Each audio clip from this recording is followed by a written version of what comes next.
আসসালামু আলাইকুম এভরিওয়ান, সবাই কেমন আছো? আশা করি সবাই ভালো আছো। আমি আলহামদুলিল্লাহ ভালো আছি। তো আজকে আমাদের প্ল্যান হচ্ছে নাইট ট্যুরে বের হওয়া, রাত্রিবেলা এই শহরটা ঘোরা। এই ব্যস্ত শহরে যখন সবাই রাত্রিবেলা ঘুমিয়ে পড়বে, তখন আমরা এই শহরটা ঘুরে ঘুরে দেখব। তো আজকে আমার সাথে আছে আমার বড় ভাই, আমার ভাবি, আমার ওস্তাদ আব্দুল্লাহ ভাইয়া, উনি ওনার ফ্যামিলি মেম্বার। তো আজকে আমরা এখন যাচ্ছি 300 ফিটের দিকে। অলরেডি 300 ফিট আমরা চলে এসেছি। আমরা এখন 300 ফিট থেকে যাব আমরা নীলা মার্কেট, পূর্বাঞ্চল নীলা মার্কেট। ওইখানে গিয়ে আমরা একটু ঘোরাঘুরি করবো, কয়টা ছবি তুলবো। তো চলে আসছি আমরা নীলা মার্কেটের দিকে। নীলা মার্কেট বাণিজ্য মেলার মতো অনেক কিছু বসেছে। তো যাই হোক, আমরা এখন নেমে পড়লাম গাড়ি থেকে। অবশ্য এই যে আমার বড় ভাই, পিছনে আমার ওস্তাদ, আমার ভাইয়া, সবাই নামছে গাড়ি থেকে। এখন আমরা অবশ্য আজকে সবাই খুব খুশি। রাত্রিবেলা ঘোরাঘুরিটা কারই না ভালো লাগে, সবারই তো ভালো লাগে যে রাত্রিবেলা ব্যস্ত শহরটা একটু ঘুরি। এখন বাজে রাত প্রায় 10টা। তো আমরা চলে আসলাম নীলা মার্কেটে ফুচকা খেতে। মেয়ে মানুষ বলে কথা, ওরা ফুচকা খাওয়ার জন্য পাগল হয়ে গেছে। তো এখন আমরা চলে আসলাম মেলার দিকে। ভাসতে ভাসতে ওরা অনেক আবদার করতেছে, এখানে উঠবে, নাগরদোলায় উঠবে, ঘোড়াতে উঠবে। তো আমার ভাইয়া আর আমার স্বর্ণাপু, ওনারা দুইজন নাগরদোলায় উঠছে। এই ফার্স্ট, ওনারা নাকি আগে উঠে নাই। এখানে যে আমার ভাইস্তা লাবিব, ও এখানে ট্রেনে উঠছে।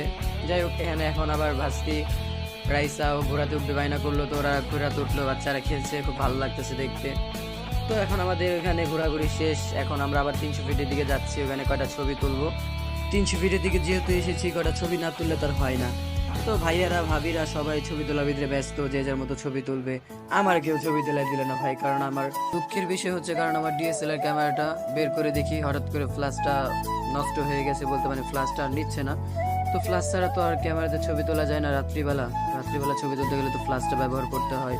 তো তাই আমার আর ছবি তোলার মুড ছিল না, তাই আমি ভিডিওই করতেছিলাম। তো যাই হোক, উঠে পড়লাম এলিভেটেড রোডে। এই যে ট্রোল দেওয়ার জন্য আটকায় দিল। ভাই ভাবছিলাম মনে একটা মেয়ে মানুষ ট্রোলটা নিব, কিন্তু দুঃখের বিষয় নিচ্ছে একটা পোলা। মনটা চাইছিল 50% টাকা কম দিই। তো যাই হোক, আমার এখানে টোল দিয়ে এখন আমরা এখান থেকে বের হয়ে পড়বো। এখন যাচ্ছি ভাই আমরা হাতিঝিলের দিকে। ভাই কি বলবো, মানে আজকে আমি খুব এক্সাইটেড ছিলাম। মানে আমি কি একটা জিনিস ভাই, কখনো কোনো কিছুতে বেশি এক্সাইটেড থাকলে আমার এই জিনিসটা হয় না, তার বিপরীত হয়। এই যে যেমন খুব এক্সাইটেড ছিলাম যে আসবো, জায়গায় জায়গায় দাঁড়াবো, ছবি তুলবো, অনেকগুলো ছবি তুলবো, পিক তুলবো, কিন্তু আর কি ওই তোলাই হলো না। এই যে ক্যামেরা ফ্ল্যাশটা হুট করে দেখি প্রবলেম, ফ্ল্যাশ ছাড়া তো রাতে ছবি তোলা যায় না। তো আর কি করার, আমার মুডটা তেমন একটা ভালো ছিল না, যেহেতু ছবি তুলতে পারছি না। কিন্তু তাও ভাই ভালো লাগতেছিল, কেন জানেন ভাই? কারণ খুব বৃষ্টি হচ্ছিল, খুব বলতে মানে হালকা শীতল বৃষ্টির মতো, হালকা হালকা ঝরছে, বৃষ্টি পড়ছে। তো যাই হোক, আমরা এখন এই যে হাতিঝিলের রোডে ঢুকে পড়লাম।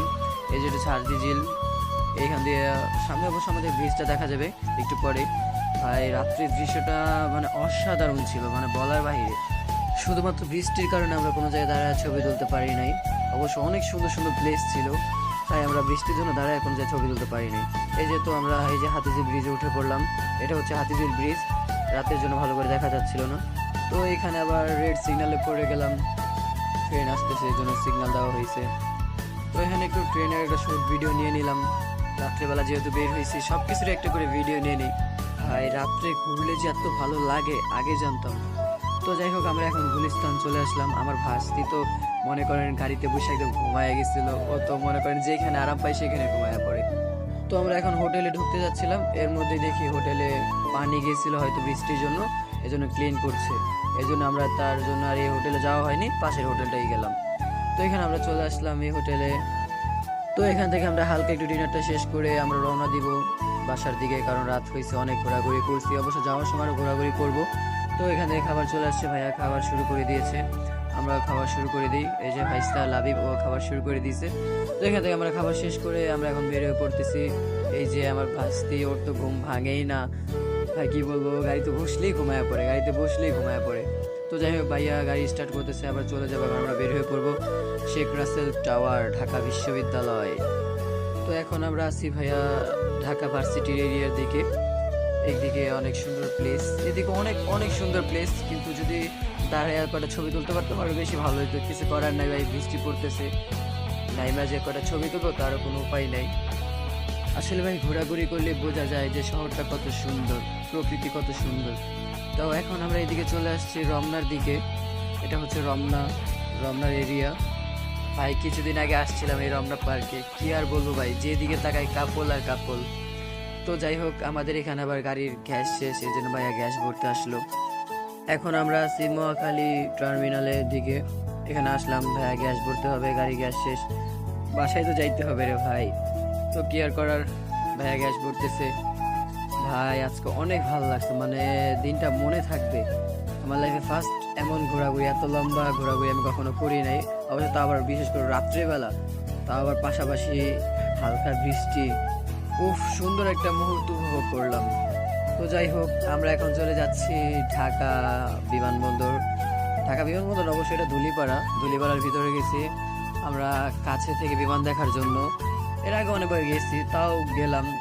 এই যে চলে এসেছে বিমান। এই বেইমান ভাই, নিয়ে যাও নিয়ে যাও। আরে বেইমান ভাই দিয়ে আমার রেখে চলে গেল। উফ, আমার অনেক বড় একটা ড্রিম বাহিরে যাওয়া। তো যাই হোক, আমরা এখন চলে আসলাম আজমপুর। এখন বাজে প্রায় রাত 3টার উপরে। তো আমি সেই চা সার্ভিস শুরু করে দিলাম। আপু নেন, চা খান চা খান, টাকা কিন্তু আপনার দিতে হবে। তো যাই হোক, আজকের আমাদের ব্লগটা এতটুকু পর্যন্তই ছিল। আমরা এখন বাসায় চলে যাব চা খেয়ে। তো মাই অল ফ্রেন্ডস, আমার ব্লগটা কেমন লাগলো অবশ্যই কমেন্ট করে জানাবে। অবশ্যই আমি তেমন বড় একটা ব্লগারও না, আর তেমন আমার কোনো চ্যানেলও নাই, কিছু নাই, জাস্ট ফেসবুকে শখের আর কি ভিডিও ছাড়ি আর কি, এছাড়া আর কিছু না। তো ভালো থাকবো, সুস্থ থাকবো সবাই, সকলের জন্য দোয়া করি। আল্লাহ হাফিজ।